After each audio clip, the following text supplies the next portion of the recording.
Good morning students. आज अपन gravitation और satellite chapter number 4 के अंदर न्यूमेरिकल करेंगे और आगे पीछे जो डिस्कस किया था उसी पर बेस्ड न्यूमेरिकल करते हैं। जो न्यूटन का गुरुत्वाकर्षण नियम था उसी पर बेस्ड कुछ सवाल और करते हैं। तो इसी में एक सवाल है, find the gravitation force between earth and a 70 kg body if distance between body and earth is given 6.38 into 10⁻6 metre. कि धरती के बीच और एक कोई 70 किलोग्राम का ठोस पिंड है, उनके बीच में गुरुत्वाकर्षण बल का मान ज्ञात करना है। अगर उस पिंड और पृथ्वी के केंद्र के बीच की जो दूरी है वो 6.38 गुणा 10⁶ मीटर है, या आप यूँ मान सकते हैं कि 6.38 गुणा 10⁻³ किलोमीटर है, या आप इसको यूँ भी मान सकते हैं कि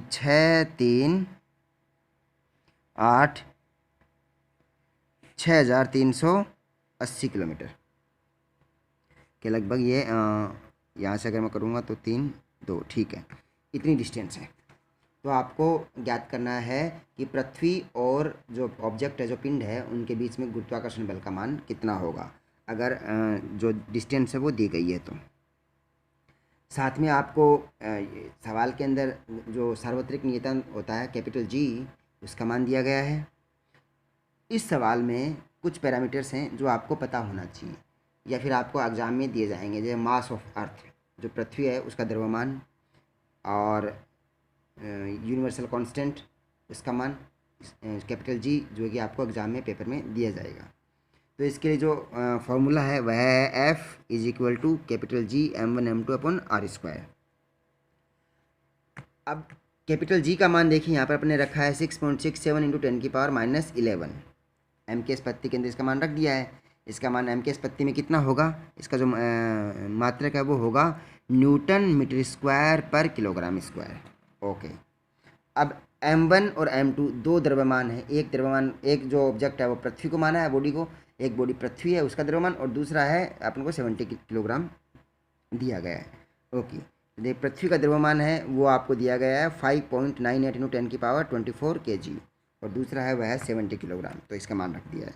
distance between centre of earth and the 70 kilogram body, तो दैट इज़ गिवन 6.38 इंटू 10⁻6, इसका स्क्वायर कर दीजिए। ओके, इसके द्वारा अगर मान ज्ञात करते हैं कैलकुलेशन करने के बाद में, तो जो ग्रेविटेशन फोर्स है उसका मान आता है 686 न्यूटन। ये मान कैलकुलेशन करने पर आता है। इन सबको कैलकुलेशन कर लेंगे। तो अब एक स्टूडेंट है, वह सेम प्रैक्टिकल को वापस रिपीट करता है, और वह सेम प्रैक्टिकल को इस प्रकार से मेजर करता है कि जो बॉडी है, जो पिंड है 70 kg का, वह किसी प्लेन में है, और जो प्लेन है वह 40,000 की ऊंचाई पर उड़ रहा है। फ्लाइट है जो वह 40,000 फीट हाइट पर है पृथ्वी के सरफेस से।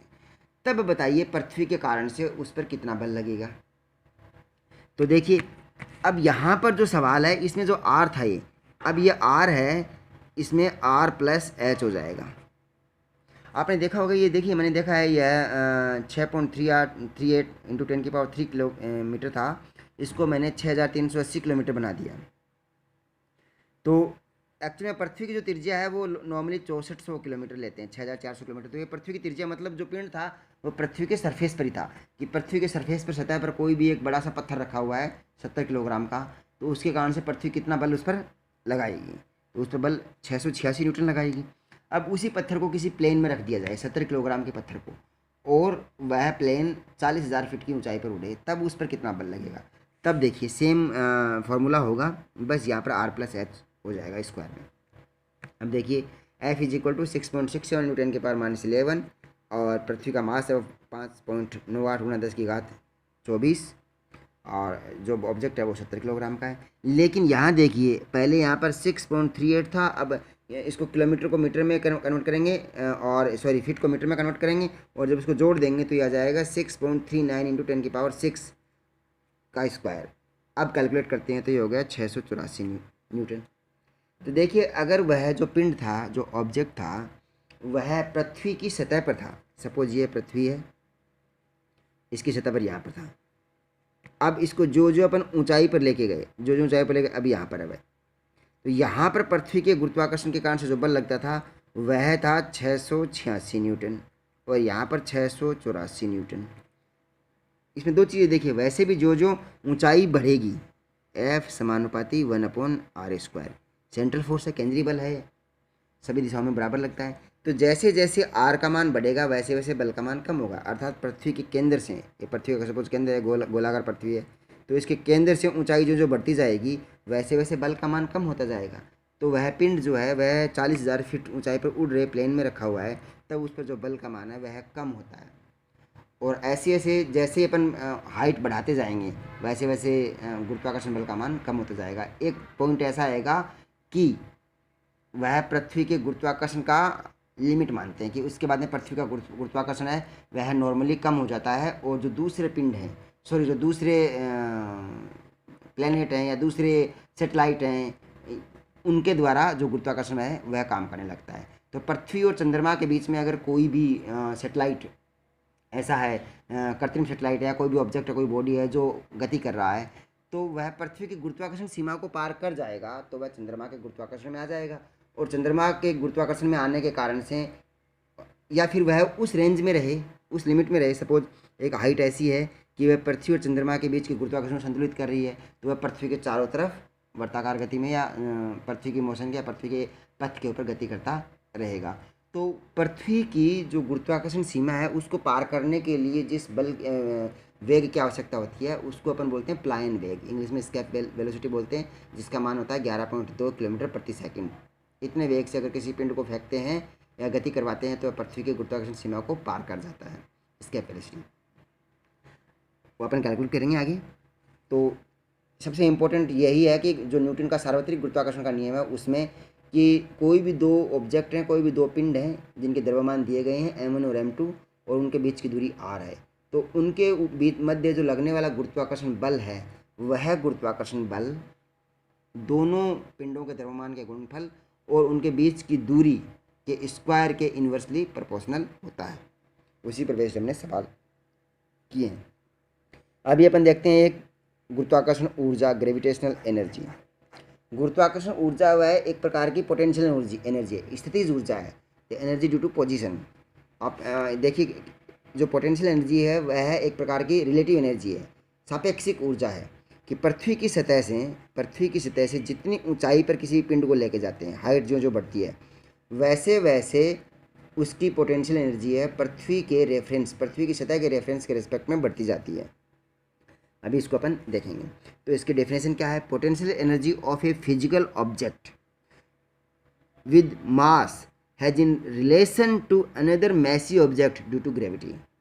कि कोई भी दो ऑब्जेक्ट हैं उन दोनों के बीच में जो रिलेशन है गुरुत्वाकर्षण के कारण से, और उसके कारण से जो ऊर्जा है वह उसकी गुरुत्वाकर्षण ऊर्जा कहलाती है।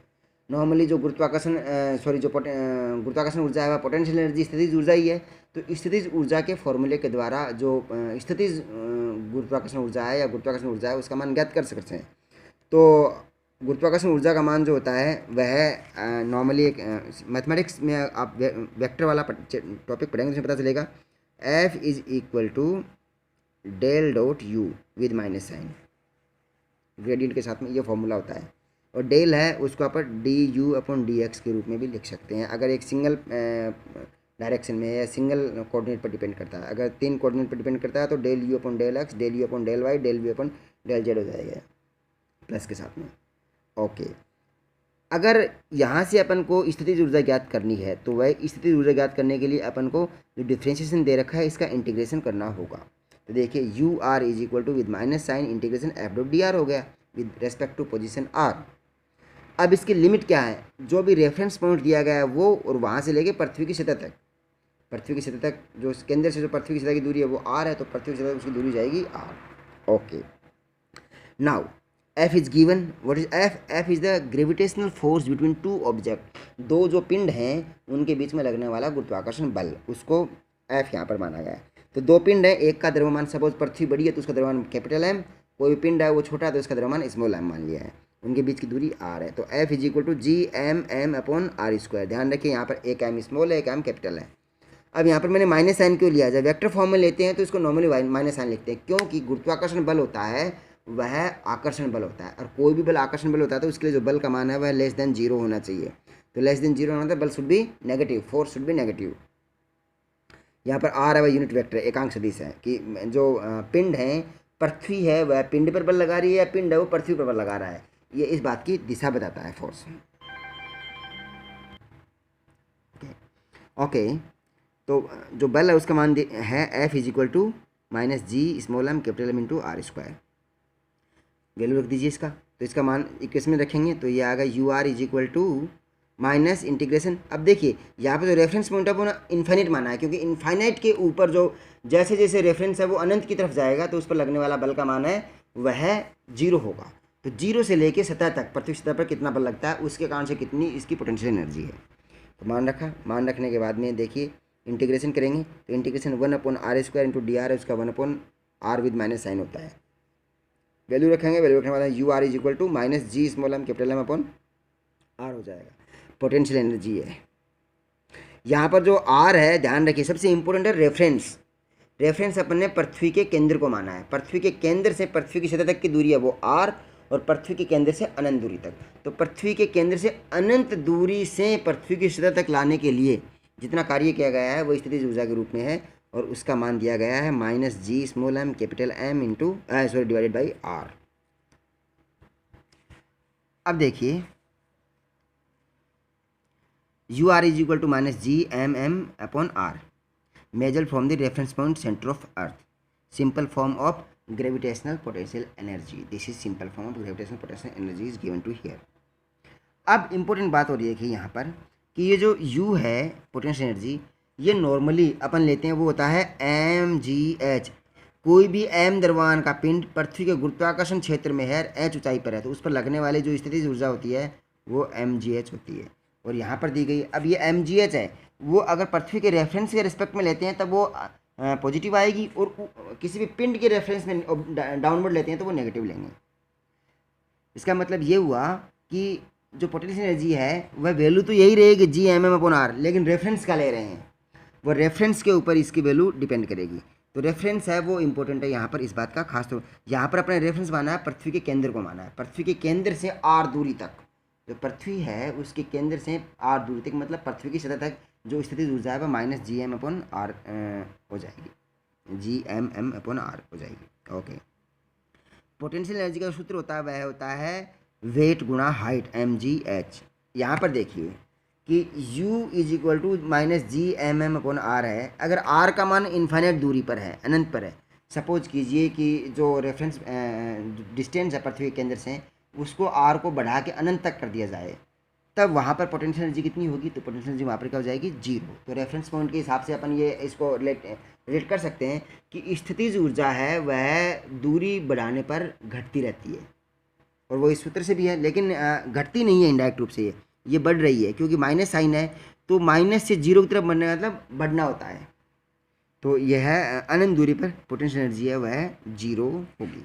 ओके, अभी अपन इसी फॉर्मूले पर बेस्ड कुछ आगे सवाल करेंगे। उसमें एक इम्पोर्टेंट सवाल होगा कि सूरज के द्वारा जो अपन को एनर्जी मिलती है रेडिएशन के द्वारा, वह क्यों मिलती है, और इससे अगर इसी प्रकार से रेडिएशन होता रहा, सूर्य से रेडिएट होते रहे एनर्जी, तो सूरज की जो लाइफ साइकिल है, लाइफ टाइम है, वो कितना होगा, उसके एक लमसम अपन आइडिया लगा सकते हैं इस पोटेंशियल एनर्जी के सॉल्यूशन के द्वारा।